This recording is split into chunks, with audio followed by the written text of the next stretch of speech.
this section is over the adrenergic antagonists. These drugs mimic the parasympathetic nervous system, so they're going to slow everything down. Now, if you have not watched the video on the peripheral nervous system, I urge you to do so now and memorize the chart on there. Starting with the alpha-1 agents, whenever you hear alpha-1, think of the blood vessel. By blocking those receptors, we can cause vasodilation, making it useful for hypertension.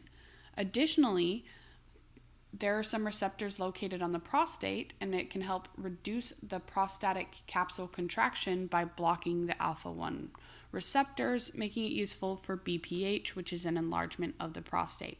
Some of these uses will be addressed later. Additionally, for side effects, the most important side effect is orthostatic hypotension, meaning that the vasodilation causes you to feel like you're going to pass out when you stand up because your body can't compensate for the change in position. Accompanying that will come reflex tachycardia because the vasodilation or decrease in systemic vascular resistance will cause an increase in heart rate in order to make sure that we're perfusing the entire body. Now, these are considered to be contraindicated in the older adult. However, the major population with BPH is the elderly, so we need to just watch out for the orthostatic hypotension. Once again, alpha-2 blockers don't have a lot of use in the periphery, so we're not going to talk about them here. However, they can have a lot of the same side effects as alpha-1 blockers. Moving on to beta-1, whenever you hear that, I want you to think about the heart. Blockade of beta-1 receptors is going to cause what's called a negative ionotropic effect, meaning that there will be reduced contraction and reduced contractility. Additionally, there will be reduced conduction. So although there are a lot of uses listed here, I want you to think about them in two ways. Number one, anytime the heart needs a break, so it's working too hard, beating too fast, using too much oxygen, we can use a beta blocker.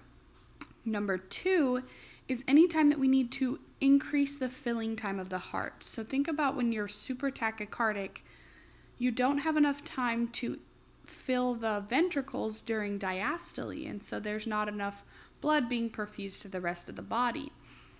By using a beta blocker, we can slow down the heart rate and increase the filling time. Now, the side effects are exactly as we would expect. Severe reduction in heart rate, reduction in cardiac output, and even conduction abnormalities such as heart block. For the precautions, it's interesting because heart failure is listed here and is listed as a use. However, there are some types of heart failure that can benefit, as well as some types that can cause more harm. Additionally, both beta-1 and beta-2 are contraindicated in pregnancy because of their harm to the neonates. Now, beta-2 drugs are not used specifically for anything. They just accompany beta-1 blockade in non-selective agents, so we need to watch out for their additional side effect. These include bronchoconstriction and hypoglycemia from the inhibition of glycogenolysis. So these should probably be avoided in both your diabetes and asthma patients. Now that we know about the receptors, let's start talking about the drugs themselves. So all adrenergic antagonists will provide a reversible competitive blockade, meaning that if I needed to reverse the effects of these drugs, I could give an adrenergic agonist and they would overcome these effects. However, there's one exception that we'll talk about when we get to that drug. Now, starting with alpha adrenergic blocking agents, there's alpha-1 selective and then non-selective, which can block both alpha-1 and alpha-2. We already know their mechanism of action, and alpha-1 agents can be used for BPH. A few can be used for hypertension as well, including doxazosin, prazosin, and terazosin. Prazosin can also be used for nightmares in individuals with PTSD. We already know the side effects, but as you'll notice, these three drugs have some additional side effects. The most important to pay attention to is prolongation of the QT interval in alfuzosin. Now, we say that these are contraindicated in the older adult, but as you'll know, BPH is present primarily in older adults. So we do still use them, we just need to be careful. The interactions are any other drugs that cause hypotension because we will bottom out the blood pressure. Once again, alfuzosin is the odd man out. It's the only drug metabolized by the liver CYP3A4 enzymes and should not be used in hepatic impairment. There's a lot of PK/PD over here, but the most important thing to remember is that doxazosin is the only one that's excreted in the bile only, not in the urine at all. Moving on to the non-selective agents, this is phenoxybenzamine and phentolamine. Now, like I said, there's one exception to the reversible blockade, and that's here at phenoxybenzamine. It's an irreversible blockade.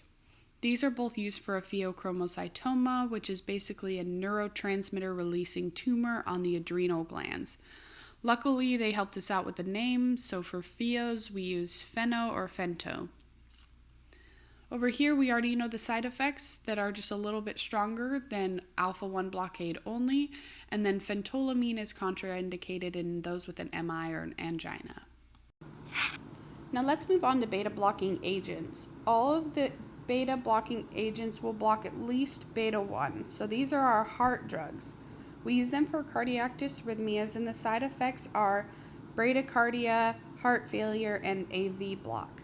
We don't want to use these drugs with other drugs that decrease the heart rate, such as calcium channel blockers, and in those patients with heart block or sinus bradycardia, because we'd be slowing down the heart even more.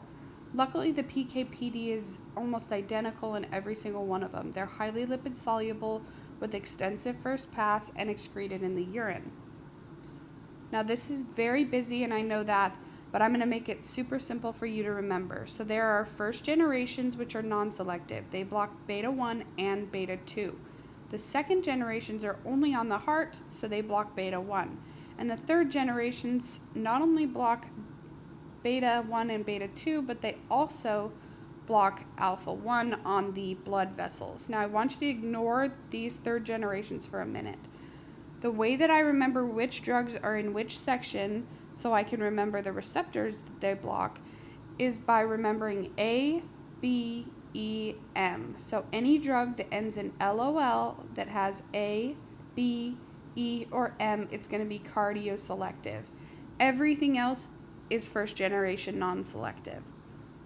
So in these first generations, they're going to cause additional blockade of beta-2, meaning that there will be lung involvement as well as reduced glycogenolysis. They can be used for hypertension, chest pain, MI, even in some cases anxiety. So the number one drug I want you to remember here is propranolol. Once again, they have some additional side effects due to their beta-2 blockade, which is severe bronchoconstriction, so we don't want to use these in asthma patients, and inhibition of glycogenolysis, so that they say that they mask diabetes.